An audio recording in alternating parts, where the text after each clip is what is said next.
the union of what was happening was an unclean union, was not designed by God, and therefore the production, whatever came from it, was unclean, was not of holy, it wasn't of God. Should we go back and address the issue of how an angel could actually do this? Oh yeah, do you Because think about that? Yes. A lot of people will bring up Jesus talking about how we'll be like the angels in heaven, either marrying or giving in marriage. Yep. And Number one argument you hear. Number one. People always go back to that. And for that, I would recommend going to James Boyce's commentary on that in the gospel. This is Matthew or Luke. I can't remember which gospel actually brings that up, but he's a good Reformed guy who people respect and trust his opinion. Mm-hmm. He might actually have that in the Genesis one. I can't remember, but go look that up, because the issue here is there's several issues. First of all, they're called men.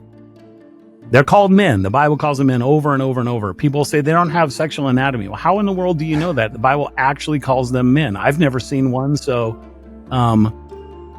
you just don't know it, according to Paul. That might be true. I've never seen one that I know of. Exactly. To just de facto say that they can't do that is like, where are you getting that from? Right. The text seems to say that they could. Second of all, it talks about the angels in heaven. Mm-hmm. But the whole point of these guys is that they're not in heaven. They fell. They committed sin. They did something they weren't supposed to do.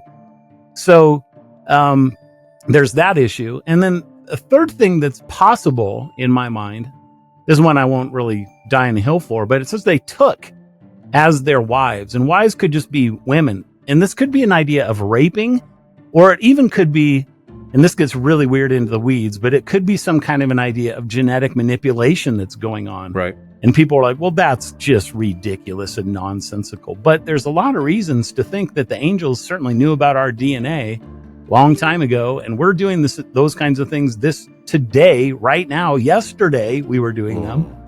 And to think that angels did not have the ability to do that kind of a thing possibly is, I think that's something that needs to be considered. So there's various ways to think about how this could have actually happened that don't destroy our faith or don't destroy our understanding of what Jesus said about angels in heaven or anything else like that. Right. Yeah. The function of what happens in heaven is what Jesus was talking about. This is not what goes on in heaven.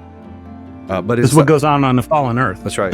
Well, in Sodom and Gomorrah, you got two angels, and those people clearly came to conclusions that there was a capacity for that to happen. So just not trying to be gross here. I know that there are probably parents who are listening with their kids on this, but the idea of this is that I know that that's an argument, and we have to look at all of what Scripture says, and it is if it is clear here that, first of all, sons of God does mean spiritual beings. If you listen to our Gods episode, they are of the Elohim realm, of the spiritual realm, however you want to describe that.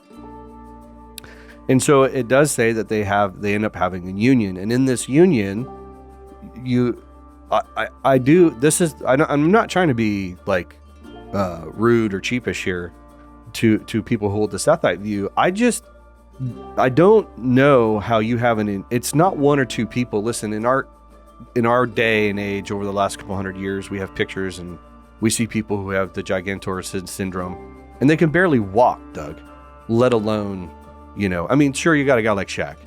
But I think Andre the Giant would be the only guy that I know of that was an actual big guy who was scary powerful. Who knows? Maybe he was a Nephilim. We're not going to get into that one, but... Oh, we could go there if you want to. Yeah. He actually comes from the region where they migrated. No way. They learn something new every day. Oh, yeah. My kids love that movie. It's like their favorite movie. There's rocks ahead. We'll all be dead. Anyways, so when you have the description of these Nephilim who end up, there's multiple tribes that we can get into, but not today. What you learn is that the men of renown, these powerful men,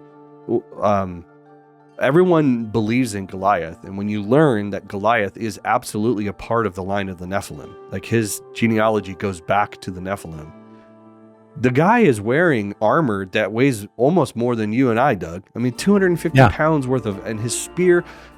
You're not seeing Yao Ming got to be wearing 250 pounds of armor and going to go to battle with somebody. Right. Yet the guy is tall. So there's definitely something different about these creatures that is not normal, that it is supernatural. And I think that is the point of what the text is bringing out. And what you end up reading about in the Old Testament when they're fighting these beings, they're terrified of them because they are so violent and they are so big. So the production of an ungodly woman and a godly man does not create such type of beings anywhere else in Scripture, or I would say in science.